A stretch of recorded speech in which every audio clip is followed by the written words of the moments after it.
Oh, which one's in here? Here's one of my Santa hats. Best team ever. Well, maybe not. Eternal optimists, that's what we are. And I'll show you my other one. And this is the one that I wear. You see a lot of people around wearing Santa hats during this time of year. This one I've had for quite a while. All sparkly, of course. And then I used to put, isn't that pretty? I used to put this one on it. And then I have one with Santa that I used to put on it. This was my mom's. So I still have that. So there we go. And there's that card from a friend of ours at work. Oh, I never even noticed the guy back there with the dog. Crazy. Okay, and I'm going to get ready for tonight's facts. Okay, this is one of the first ones I did. I guess you can't really see that way. Yeah. I called it Winter. I did have markers, and then I was trying to have the markers bleed, but it didn't work. So then I did that. Oh, that looks like a nice winter scene right there. Okay. First movie fact for the evening, The Man Who Saved Christmas. It was released December 15th, my brother's birthday, 2002, and it aired on CBS. And the movie took place during World War I. It was based on a true story of toy inventor A.C. Gilbert. It was filmed in Toronto. Spadina House was used for the Gilbert family home. The Distillery District in Toronto was used for external shots. So that would be of the warehouse. Erector sets that were used in the film were the smaller versions that were made in 1924. John Alexander played A.C. Gilbert. Ed Asner, Charles Gilbert, his father. Air Cohen played Frank Gilbert, his brother. And Kelly Rowan played Mary, his wife. And there was a Canadian actress, and I forgot to put her name down. That's usually how you can tell if a film has been made up here, because you'll see Canadian actors that you normally don't see in stuff that's filmed in the States. Now, An American Christmas Carol, which is one of my two favorite versions. It was released December 16th, 1979. It was set in New England during the Depression era in Concord. Benedict Slade was played by Henry Winkler, who was a debt collector. It was filmed in Aurora and Toronto, Ontario. Susan Hogan played Ellen Brewster. Dorian Harewood played Matt Reeves. And R.H. Thompson played Thatcher, who would have been Cratchit in the original. Academy Award-winning makeup effect artist Rick Blake was consulted for the aging of Henry Winkler for the role. A fabulous job.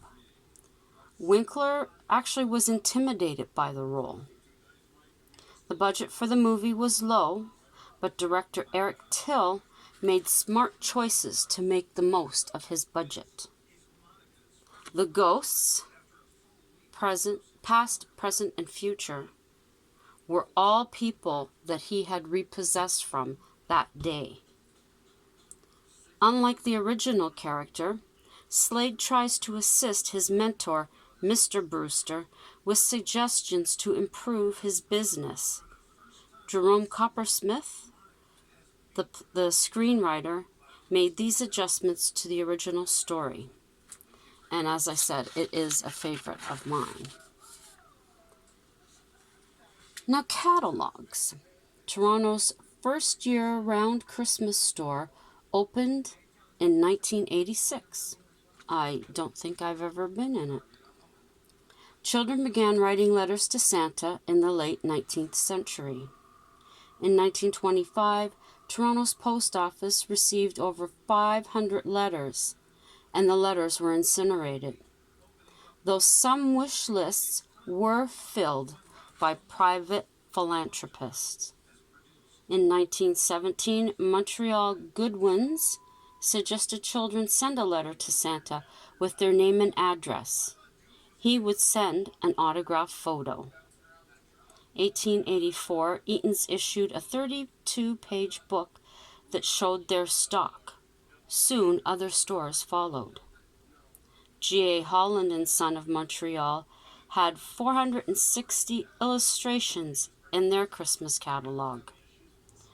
By the 1920s, Eaton's and Simpsons were Canada's two major mail-order stores.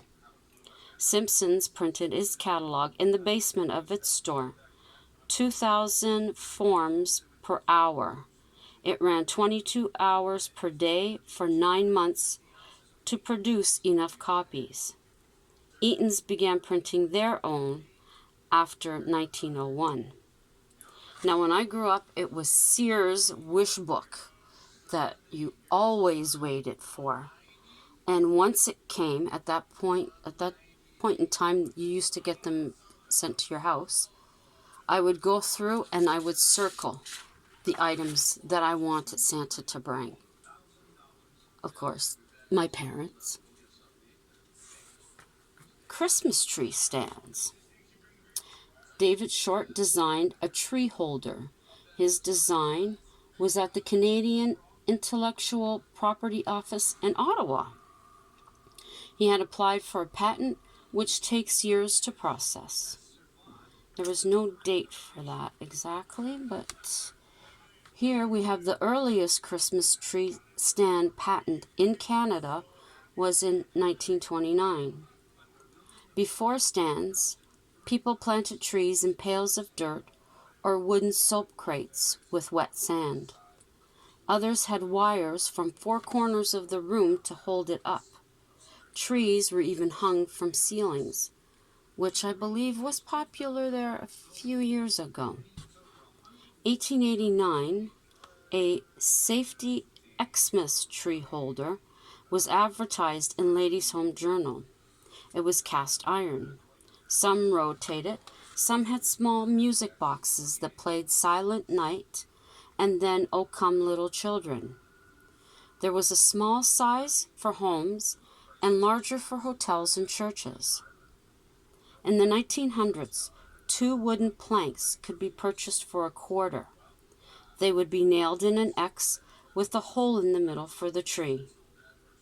The Novelty Industry Company sold stands from their foundry in Brockville, Ontario, in the 1920s.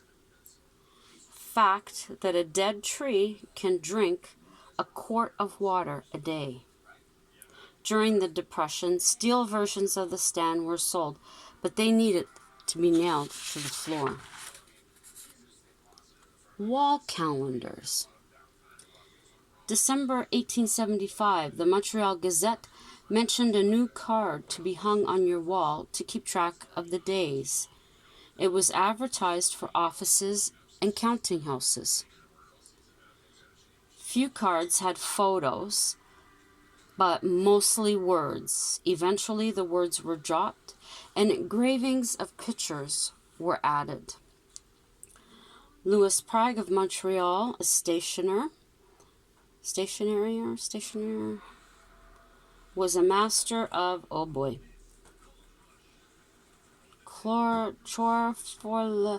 some kind of lithographic. Let's put it that way. I've been practicing it all day and there's no way. in the 1860s.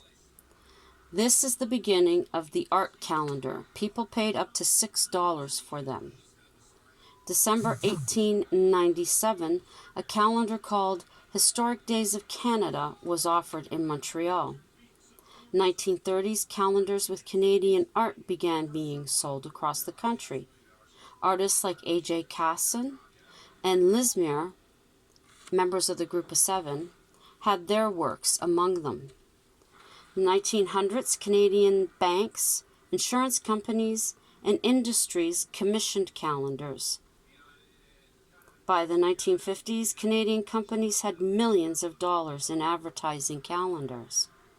Today's calendar market covers all subjects: popular TV shows, movies, entertainers, animals, outhouses, you name it, there's a calendar for it.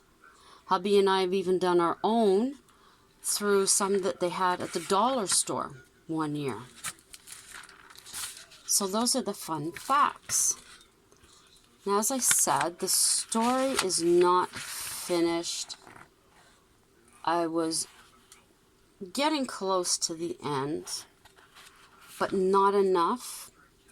So I think, as much as I'd like to read it, I guess I could read part of it. I'll read the first page. Each night the past week, she heard them in the distance. The coyotes were agitated. They always hear them, but the difference in the tone was concerning. Jerry had informed Samantha that he had noticed the coyotes by the old homestead. They were gathering around the old house. They sat staring and howling at it. It so unnerved him that he had to drive away. Each night since then, they have done the same thing. Samantha needed to know why. She took it upon herself to find out. In the 1950s, a young girl had reportedly been left behind to fend for herself. She was the tender age of 16. According to reports, she became friends with coyotes, who chased off any attacker.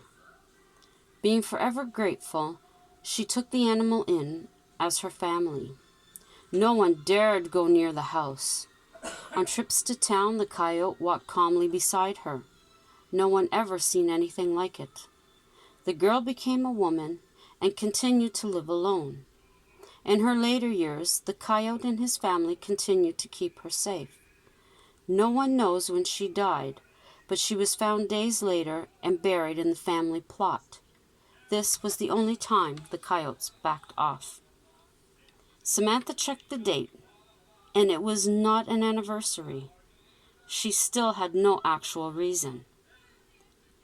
Jerry was just as curious, but he was ready to go inside the house for answers.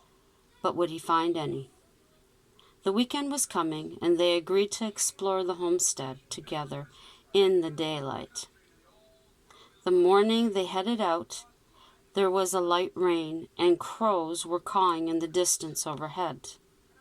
It's a short drive, and Jerry parks the car behind the house. Paw prints litter the ground surrounding the homestead. Print on top of print is a muddy mess. A barn to the back of the property has its door open to the elements. They're not sure what's inside and feel it's safer not to check. So that's it for tonight. Everyone, have a blessed Christmas Eve. I hope Santa is good to all of you. And for those of you going to midnight mass, I hope you stay awake through it. I know I sometimes had problem with staying awake. And those of you opening gifts, I hope that you get what was on your list. For my loyals, a very, very Merry Christmas. I love all of you very much. You mean a lot to me. You're my family. For those of you dropping by, please check out all my other videos. Feel free to do that. Give them a thumbs up if there's any that you're interested in, that you think are good. Leave a comment. I will get back to you. Think of subscribing. Hit the notification bell so you know when I upload. Share it out if you feel so. I may be vlogging tomorrow, possibly some of Christmas at my stepdaughter's. We'll see. But if I don't do one tomorrow, then definitely on the 26th, Boxing Day, I will. I'll try and finish the story tonight. So to all of you, a very Merry Christmas. Look forward to seeing you again. Until that time, ciao for now. Ho, ho, ho.